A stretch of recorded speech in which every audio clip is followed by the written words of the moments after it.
എല്ലാവർക്കും ദേവാസ് ക്രിയേറ്റീവ് സ്പേസിലേക്ക് ഒരിക്കൽ കൂടി സ്വാഗതം. ഇപ്പം നമ്മളുള്ളത് വൈക്കം ശ്രീ മഹാദേവ ക്ഷേത്രത്തിലാണ്. അവിടെ വടക്കുപുറത്ത് പാട്ട് നടക്കുകയാണ്. തിരുവൈക്കത്തപ്പൻ്റെ സന്നിധാനത്ത് 12 വർഷം കൂടുമ്പോൾ ഭദ്രകാളി പ്രീതിക്ക് വേണ്ടി മീനമാസത്തിൽ കാർത്തിക നാൾ മുതൽ 12 ദിവസം കളമെഴുത്തും പാട്ടും നടത്തുന്നതാണ് വടക്കുപുറത്ത് പാട്ട് എന്നറിയപ്പെടുന്നത്. ചരിത്രപരമായും ഐതിഹ്യപരമായും വടക്കുപുറത്ത് പാട്ടിന് ബന്ധമുണ്ട്. മാർത്താണ്ഡവർമ്മ മഹാരാജാവ് തിരുവിതാംകൂർ കെട്ടിപ്പടുക്കുന്നതിന് മുമ്പാണ് വടക്കുപുറത്ത് പാട്ടിൻ്റെ ആരംഭം. 108 ഇല്ലങ്ങളിലെ നമ്പൂതിരിമാർക്കായിരുന്നു വൈക്കം മഹാദേവ ക്ഷേത്രത്തിൻ്റെ അവകാശം. ഇക്കാലത്ത് വൈക്കത്ത് മാരകമായ പകർച്ചവ്യാധി ഉണ്ടാവുകയും അനേകം പേർക്ക് ജീവഹാനി സംഭവിക്കുകയും ചെയ്തു. ക്ഷേത്ര ഭാരവാഹികളും നാട്ടുകാരും വല്ലാതെ ഭയപ്പെട്ടു. അനവധി പ്രത്യേക പൂജകളും ഭജനകളും കൂട്ടപ്രാർത്ഥനകളും വഴിപാടുകളും നടത്തിയെങ്കിലും യാതൊരു ഫലവും ഉണ്ടായില്ല. ദേവഹിതം അറിഞ്ഞതിൽ കുജദോഷമാണ് കാരണം എന്നറിവായതിനാൽ കുജന്റെ അതിദേവതയായ ഭദ്രകാളിയെ പ്രീതിപ്പെടുത്തണമെന്ന് നിർദ്ദേശവും അതനുസരിച്ച് വടക്കുംകൂർ രാജാവും ക്ഷേത്ര ഭാരവാഹികളും നാട്ടുകാരുടെയും പ്രതിനിധികളും കൊടുങ്ങല്ലൂർ ദേവീക്ഷേത്രത്തിൽ ഭജനയിരുന്നു.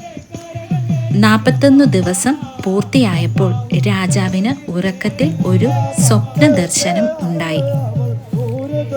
എന്നെ ഉദ്ദേശിച്ച് വൈക്കത്ത് 4 അമ്പലത്തിന് പുറത്ത് വടക്ക് വശത്ത് 12 ദിവസം കളമെഴുത്തും പാട്ടും കാലം കൂടുന്ന ദിവസം കുരുതിയും ആപത്തൊഴിയുമെന്നും ഇങ്ങനെ 12 വർഷം കൂടുമ്പോൾ പതിവായി നടത്തിയാൽ മേലിൽ ഈ വിധമുള്ള ആപത്തുകൾ ഉണ്ടാവുകയില്ല എന്നും പാട്ട് ഇന്ന പ്രകാരം നടത്തണമെന്നും എന്നെ സങ്കല്പിച്ച് പൂജിച്ചിട്ട് വേണം പാട്ട് നടത്താൻ എന്നുമായിരുന്നു ദർശനം.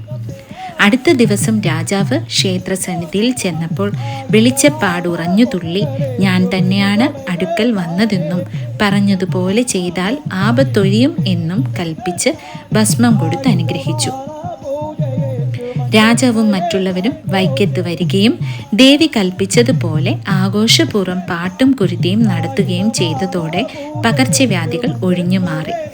ഇതിൻ്റെ അടിസ്ഥാനത്തിൽ വൈക്കത്തപ്പൻ്റെ തിരുമുറ്റത്ത് വടക്കുവശം കൊടുങ്ങല്ലൂർ അമ്മയെ ഉദ്ദേശിച്ച് പൂജാതി കർമ്മങ്ങളും കളമെഴുത്തും പാട്ടും എതിരേൽപ്പും അവസാന ദിവസം വലിയ കുരുതിയോടെ പരിസമാപ്തിയിലെത്തുന്ന ചടങ്ങാണ് വടക്കുപുറത്ത് പാട്ട്.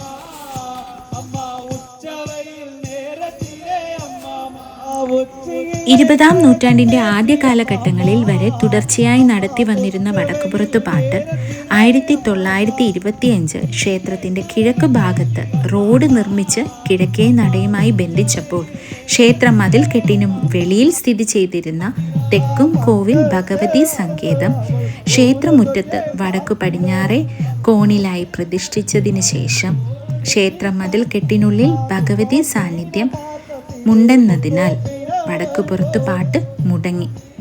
1964 അഷ്ടമി ഉത്സവത്തിൻ്റെ ആറാട്ട് ദിവസം ക്ഷേത്ര കിണറ്റുപുര മാളികയ്ക്ക് തീപിടിക്കുകയും വൈക്കത്തും പരിസര പ്രദേശങ്ങളിലും വീണ്ടും പകർച്ചവ്യാധിയുടെ ആരംഭം കാണുകയും ചെയ്തതോടെ ദേവഹിതം അറിഞ്ഞതിൽ വടക്കുപുറത്ത് പാട്ട് മുടങ്ങിയത് ദേവീകോപത്തിന് ഇടയാക്കിയെന്നും അതിനാൽ പുനരാരംഭിക്കണം എന്നും നിർദ്ദേശിച്ചതിൻ്റെ അടിസ്ഥാനത്തിൽ തെക്കും കോവിൽ ഭഗവതിയെ മതിൽക്കെട്ടിന് വെളിയിൽ പുനഃപ്രതിഷ്ഠിക്കുകയും ചെയ്തു.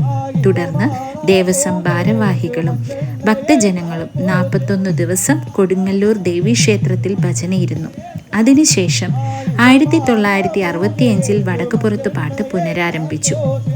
1977 1989 2001 2013 വിശേഷാൽ കോടിയർച്ചനയോടുകൂടി ആഘോഷിച്ചു വരുന്നു. ഇപ്പോൾ 2025 ഈ മഹത് ചടങ്ങ് നടക്കുകയാണ്.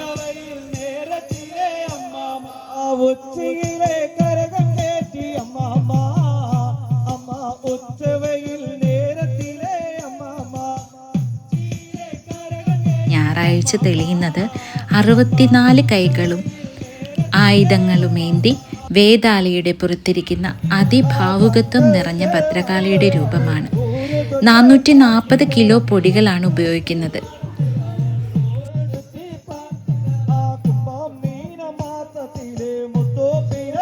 വൈകിട്ട് മഹാദേവ ക്ഷേത്രത്തിലെ ദീപാരാധനയ്ക്ക് ശേഷം കളത്തിൽ തിരി ഉഴിച്ചിൽ നടത്തും. തുടർന്ന് കൊടുങ്ങല്ലൂരമ്മയെ കൊച്ചാലും ചുവട്ടിലേക്ക് എഴുന്നള്ളിക്കും. ഇവിടെ വിശേഷാൽ പൂജകൾ നടത്തി കൊടുങ്ങല്ലൂരമ്മയെ എതിരേറ്റ് ക്ഷേത്രത്തിലേക്ക് ആനയിക്കും. പെരുവനം കുട്ടന്മാരാരുടെ മേജർ സെറ്റ് പാണ്ടിമേളവും അകമ്പടിയാകും. വടക്കേ നടവഴി ക്ഷേത്രത്തിലേക്ക് പ്രവേശിക്കുന്ന കൊടുങ്ങല്ലൂരമ്മയും കാത്തു നിൽക്കുന്ന വൈക്കത്തപ്പനും ഒന്നിച്ച് 3 പ്രദക്ഷിണം പൂർത്തിയാക്കും.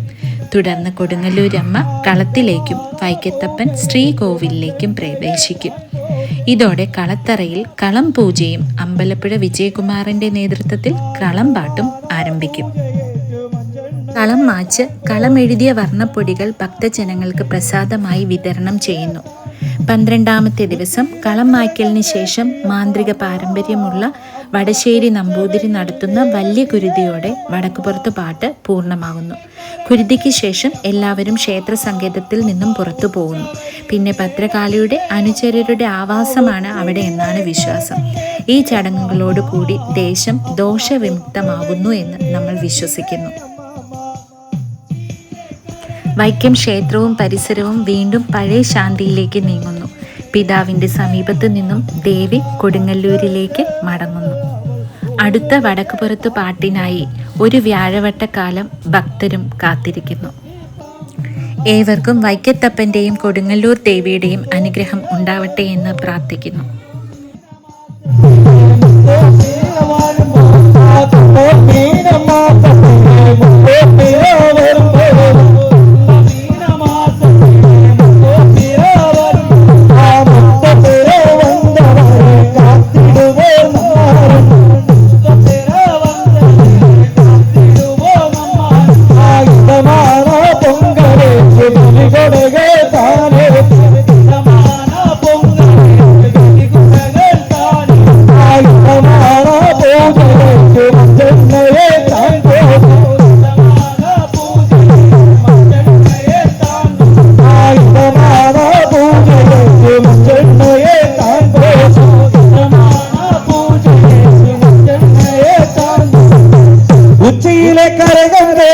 അമ്മ അമ്മ ഉച്ചവയിൽ നേരത്തിലെ അമ്മ ഉച്ചയിലെ കരകം കയറ്റി അമ്മ അമ്മ ഉച്ചവയിൽ നേരത്തിലെ അമ്മ ഉച്ചയിലെ കരകം കയറ്റി അമ്മ അമ്മ ഉച്ചവയിൽ നേരത്തിലെ